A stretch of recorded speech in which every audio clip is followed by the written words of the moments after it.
अभी तक Harry Potter की कहानी में हमने सुना कि किस प्रकार से हैरी पॉटर के माता पिता को वोल्डेमॉर्ट नाम के एक दुष्ट जादूगर ने मार डाला है और हैरी पॉटर बच गया है। और वो लड़का जो बच गया इस नाम से हैरी पॉटर की प्रसिद्ध भी हो गई है। और जादूगरी के स्कूल के हेडमास्टर डम्बलडोर हैरी को उसकी मौसी के घर छोड़ गए हैं। अब आगे की कहानी सुनते हैं। अध्याय 2, गायब होने वाला कांच। जब डर्सली पति पत्नी को उनका भांजा बाहर सीढ़ियों पर मिला था, उस घटना को लगभग 10 साल हो चुके थे, पर प्रिवी ड्राइव में शायद ही कुछ बदला था। सूरज अब भी सामने वाले साफ सुथरे बगीचे की तरफ से निकलता था और डर्सली परिवार के दरवाजे पर लगी पीतल की नेम प्लेट पर लिखे 4 नंबर को चमकाता था। इसके बाद यह उनके ड्राइंग रूम में घुसता था, जो लगभग वैसा ही था जैसा उस रात था जब मिस्टर डर्सली ने उल्लुओं के बारे में अनोखी खबर सुनी थी। केवल मैंटल पीस पर रखे फोटो ही सचमुच बता रहे थे कि कितना वक्त गुजर चुका था। 10 साल पहले वहां पर बड़ी गेंद जैसे एक मोटे गुलाबी बच्चे के बहुत से फोटो थे, जिसने रंग बिरंगी टोपियां पहन रखी थी। परंतु डडली डर्सली अब छोटा बच्चा नहीं था। अब फोटो बता रहे थे कि सुनहरे बालों वाला एक मोटा तगड़ा लड़का अपनी पहली साइकिल पर सवार है, मेले में झूला झूल रहा है, अपने पिता के साथ कंप्यूटर गेम खेल रहा है। उसकी माँ उसे गले लगा रही है और चूम रही है। कमरे में कोई ऐसी निशानी नहीं थी जिससे यह पता चले कि उस घर में एक और बच्चा भी रहता था। परंतु हैरी पॉटर अब भी वहीं था और इस समय सोया हुआ था। हालांकि वह ज़्यादा देर तक सो नहीं पाया। उसकी पिचूनिया आंटी जाग गई थी और उनकी तेज आवाज़ उस दिन घर में गूंजने वाली पहली आवाज़ थी। उठ, जल्दी उठ, सुना कि नहीं? हैरी चौंक कर जागा। उसकी आंटी ने एक बार फिर दरवाज़ा बड़बड़ाया। उठो, वे चीखीं। हैरी को उनके कदमों की आवाज़ से समझ में आ गया कि वे किचन की तरफ जा रही थीं और फिर उसे गैस पर फ्राइंग पैन रखने की आवाज़ सुनाई दी। हैरी करवट बदलकर पीठ के बल लेटा और उसने वह सपना याद करने की कोशिश की जो वह उठने के पहले देख रहा था। बड़ा प्यारा सपना था। उसमें मोटरसाइकिल उड़ रही थी। उसे ये अजीब सा एहसास हो रहा था जैसे वो ये सपना पहले भी देख चुका था। उसकी आंटी दोबारा उसके दरवाजे के बाहर धमक चुकी थी। अभी तक नहीं उठे? उन्होंने चिल्लाकर पूछा। उठ तो गया, हैरी ने जवाब दिया। तो फिर जल्दी से बाहर आओ। मैं चाहती हूँ कि तुम नाश्ते पर नजर रखो और ध्यान रखना, जला मत देना। मैं डडली बेटे के बर्थडे पर हर चीज बढ़िया चाहती हूँ। हैरी के मुंह से आह निकल गई। क्या कहा तुमने? आंटी दरवाजे के बाहर से गुर्राई। कुछ नहीं, कुछ नहीं।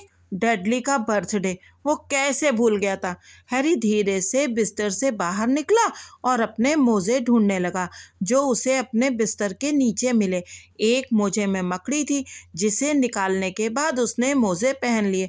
हैरी को मकड़ियों के साथ रहने की आदत थी क्योंकि सीढ़ियों के नीचे की अलमारी में ढेर सारी मकड़ियां थीं और वो यहीं सोता था। जब उसने कपड़े पहन लिए तो वो हॉल से होता हुआ किचन में गया। डडली के बर्थडे के ढेर सारे तोहफों के नीचे टेबल लगभग पूरी तरह छुप गई थी। ऐसा लग रहा था जैसे डडली को वो नया कंप्यूटर मिल गया था जो उसे चाहिए था। इसके साथ ही उसे एक और टेलीविज़न मिल गया था तथा रेसिंग बाइक भी। डडली रेसिंग बाइक क्यों चाहता था? यह हैरी के लिए एक रहस्य था क्योंकि डडली बहुत मोटा था और एक्सरसाइज से नफरत करता था जब तक कि इसमें किसी को मुक्का मारना शामिल ना हो। डडली का प्रिय पंचिंग बैग हैरी था। हालांकि वह उसकी पकड़ में बहुत कम आ पाता था। हैरी दिखता नहीं था, परंतु था वो बहुत तेज। शायद यह अंधेरी अलमारी में रहने का परिणाम था कि हैरी अपनी उम्र के हिसाब से दुबला और छोटा रह गया था, पर वह सचमुच जितना था उससे भी ज्यादा दुबला और छोटा दिखता था, क्योंकि उसे हर समय डडली के पुराने कपड़े पहनना पड़ते थे और डडली उससे 4 गुना मोटा था। हैरी का चेहरा दुबला था, घुटने गांठदार, बाल काले और आंखें चमकदार हरी थी।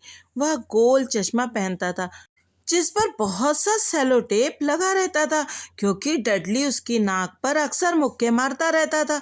हैरी को अपनी शक्ल सूरत में सिर्फ एक ही चीज पसंद थी, उसके माथे पर बना बहुत पतला निशान, जो ऐसा दिखता था जैसे वहां पर बिजली गिरी हो। जब से उसने होश संभाला था तभी से वो इस निशान को देख रहा था, और उसे याद था कि होश संभालने के बाद उसने पेचूनिया आंटी से पहला सवाल यही पूछा था कि उसके माथे पर यह निशान कैसे बना। उस कार एक्सीडेंट में जिसमें तुम्हारे माता पिता मरे थे, उन्होंने कहा। और हाँ, सवाल मत पूछो। यह डर्सली परिवार में शांतिपूर्ण जीवन का पहला नियम था।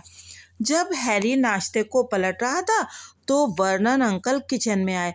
बालों में कंघी करो, वे भौंके, जैसे उन्होंने हैरी से गुड मॉर्निंग की हो। सप्ताह में लगभग एक बार वर्नन अंकल अपने अखबार के ऊपर से देखते थे और चिल्लाते थे कि हैरी के बाल बहुत बढ़ गए हैं और उसे कटिंग की ज़रूरत है। उसकी क्लास में बाकी बच्चों की जितनी बार कटिंग होती थी, उन सबको आपस में जोड़ भी दिया जाए तो भी हैरी की कटिंग उनसे बहुत ज़्यादा बार होती थी। हालांकि इससे कोई फर्क नहीं पड़ता था, क्योंकि उसके बाल बहुत तेजी से बढ़ते थे। जब डडली अपनी माँ के साथ किचन में आया तो हैरी अंडे तल रहा था। डडली काफी कुछ वर्नन अंकल जैसा दिखता था। बड़ा गुलाबी चेहरा, छोटी गर्दन, छोटी पानीदार नीली आंखें और मोटे सुनहरे बाल जो उसके मोटे सिर पर जमे हुए थे। पेचुनिया आंटी अक्सर कहती थी कि डडली किसी नन्हे देवदूत की तरह दिखता है। हैरी अक्सर कहता था कि डडली किसी सुअर की तरह दिखता है जिसने विग पहन रखी हो। हैरी ने अंडे और नाश्ते की प्लेटें टेबल पर रख दी, जो आसान काम नहीं था क्योंकि वहां पर जगह बहुत कम थी।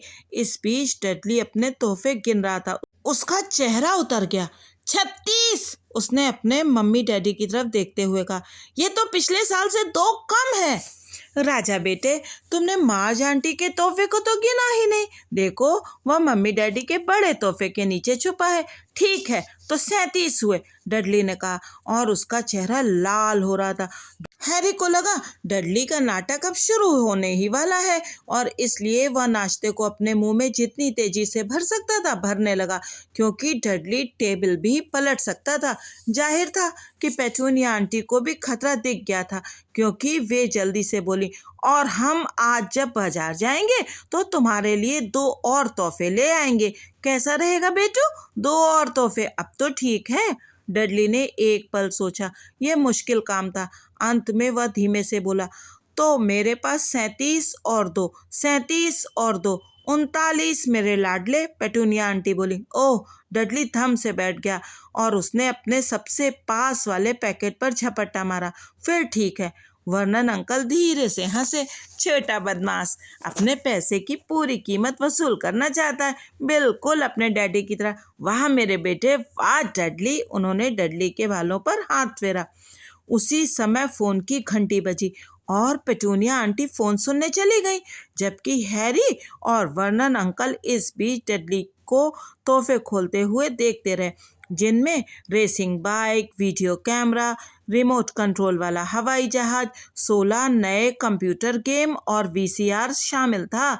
जब वह एक सुनहरी कलाई घड़ी की पन्नी खोल रहा था तभी पेचूनिया आंटी फोन सुनकर वापस आई। उनके चेहरे पर गुस्सा भी था और चिंता भी।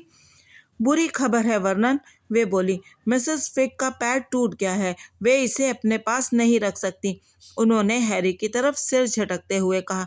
दहशत के मारे डडली का मुंह खुला रह गया, परंतु हैरी का दिल तो बल्लियों उछलने लगा।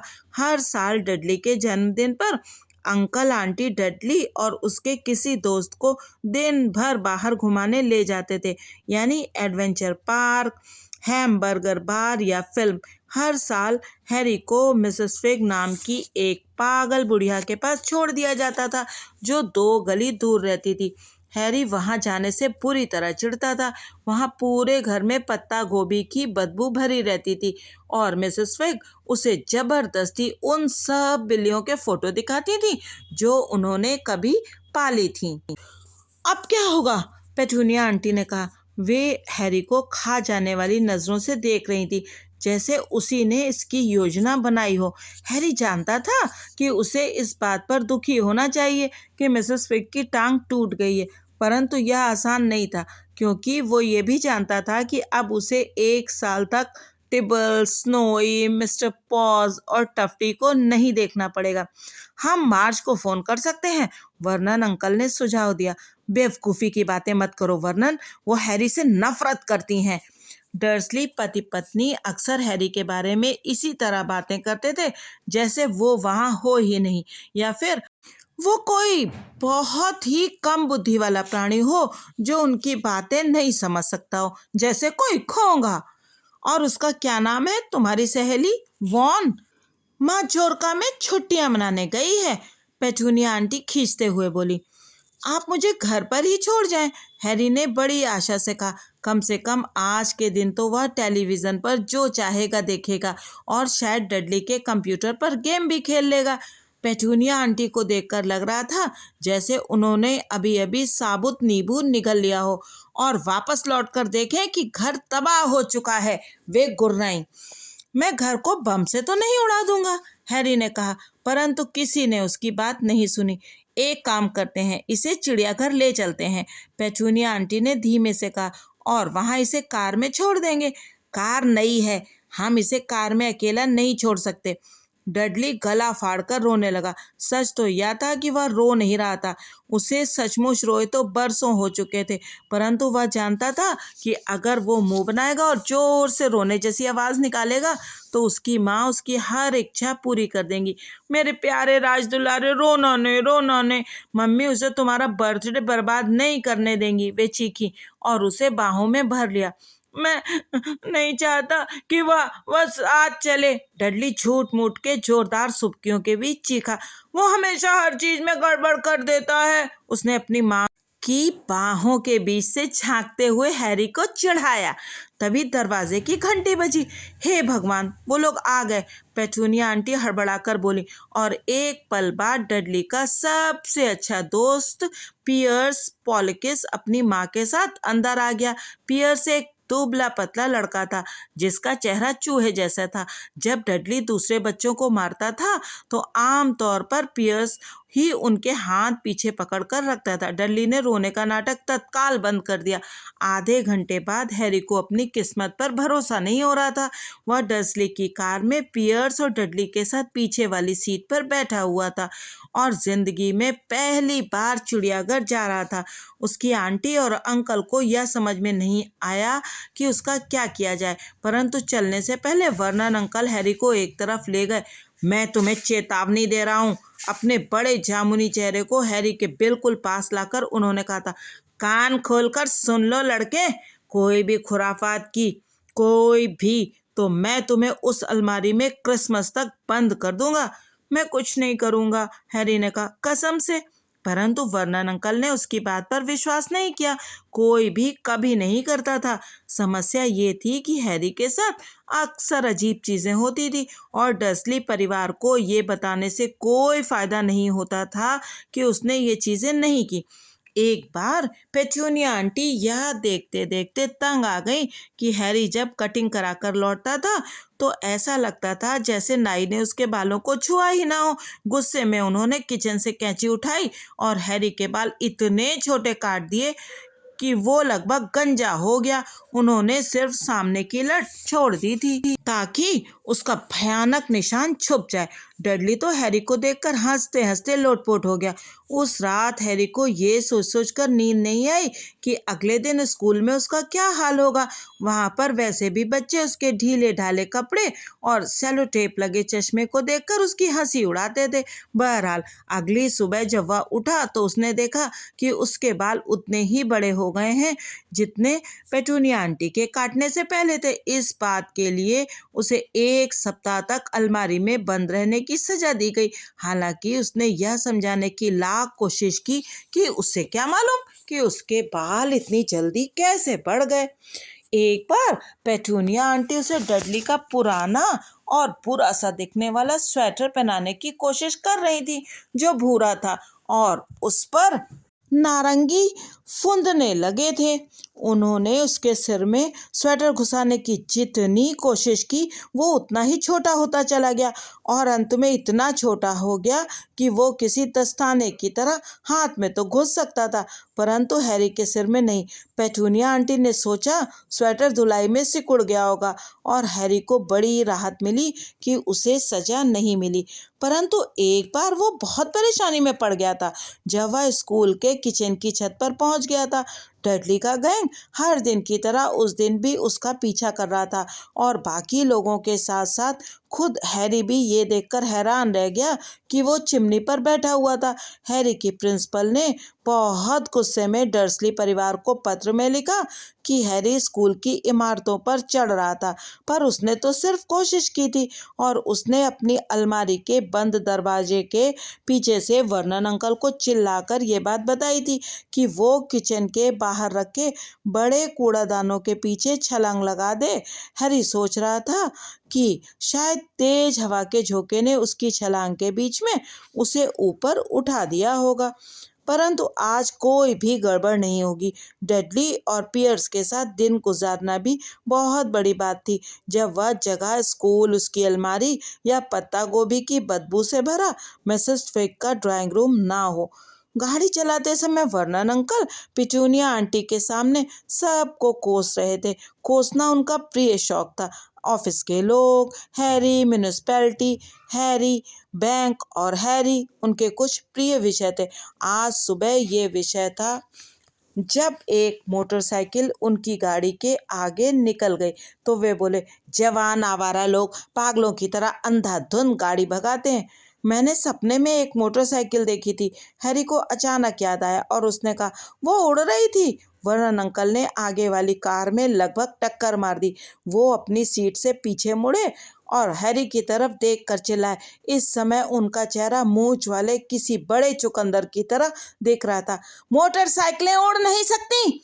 डडली और पियर्स ही करने लगे। मैं जानता हूँ मोटरसाइकिलें उड़ नहीं सकती, हैरी ने कहा। ये तो बस एक सपना था। परंतु वो सोच रहा था, काश उसने ये नहीं कहा होता।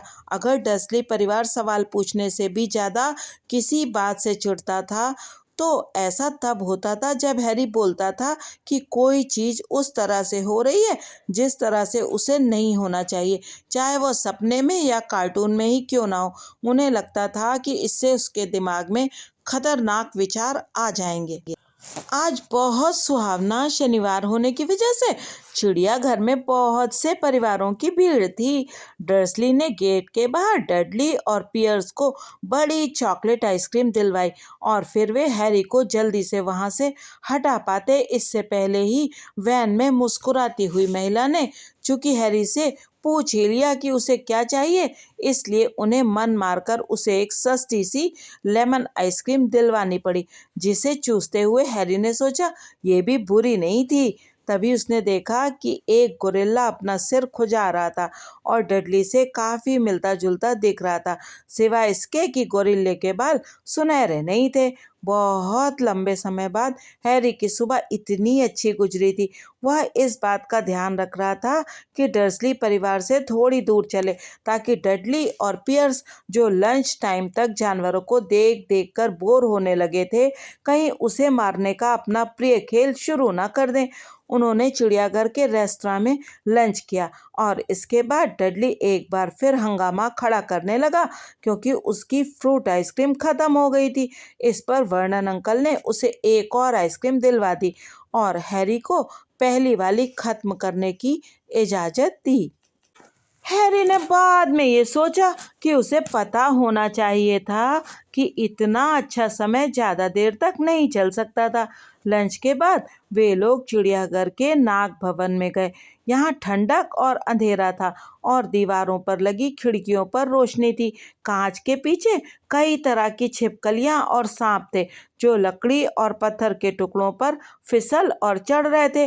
डेडली और पियर्स बड़े जहरीले कोबरा और आदमी को चकनाचूर करने वाले मोटे अजगर को देखना चाहते थे। डडली ने वहां के सबसे बड़े सांप को जल्दी ही ढूंढ लिया। वह वर्नन अंकल की कार के चारों तरफ अपने शरीर को 2 बार लपेटकर कार को किसी कचरा पेटी में चकनाचूर कर सकता था, परंतु इस वक्त वह ऐसा करने के मूड में नहीं दिख रहा था। सच तो ये था कि वो गहरी नींद में सो रहा था।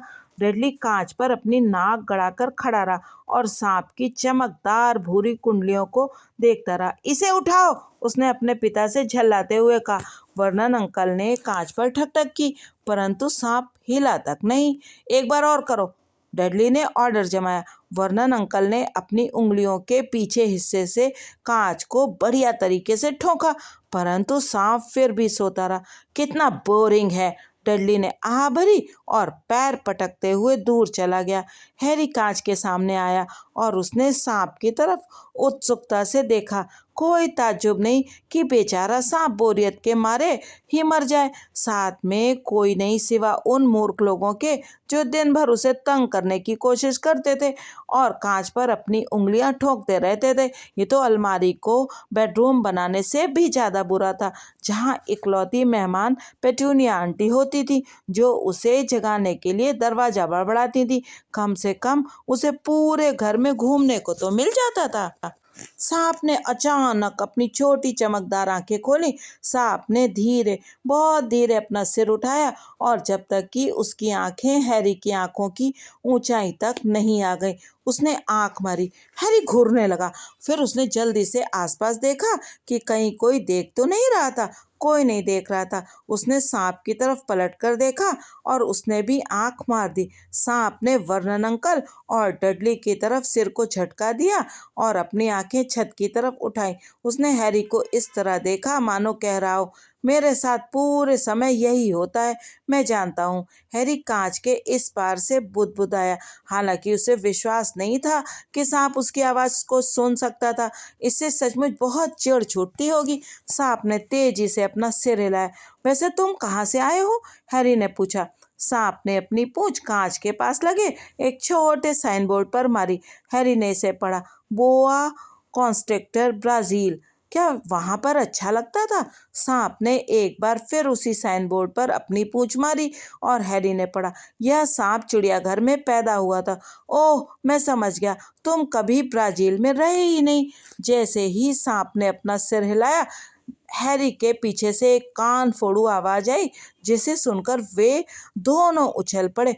डडली, मिस्टर डर्सली, आइए और इस सांप को देखिए। आपको विश्वास नहीं होगा कि ये क्या कर रहा है। डडली जितनी तेजी से आ सकता था उनकी तरफ लुढ़कता हुआ आया। तुम अलग हटो, उसने हैरी की पसलियों में घूंसा मारते हुए कहा। अचानक हमले से हैरान हैरी कंक्रीट के फर्श पर धड़ाम से गिर गया। आगे जो हुआ वह इतनी तेजी से हुआ कि कोई भी नहीं देख पाया कि वह कैसे हुआ। एक पल पहले तक डडली और पियर्स उसके करीब कांच के पास खड़े थे और दूसरे ही पल वे दहशत में चीखते हुए पीछे की तरफ उछल पड़े। हैरी बैठ गया और हाँफने लगा। सांप के सामने वाला कांच गायब हो गया था। सांप अब तेजी से अपनी कुंडली खोल रहा था और फर्श पर फिसल रहा था।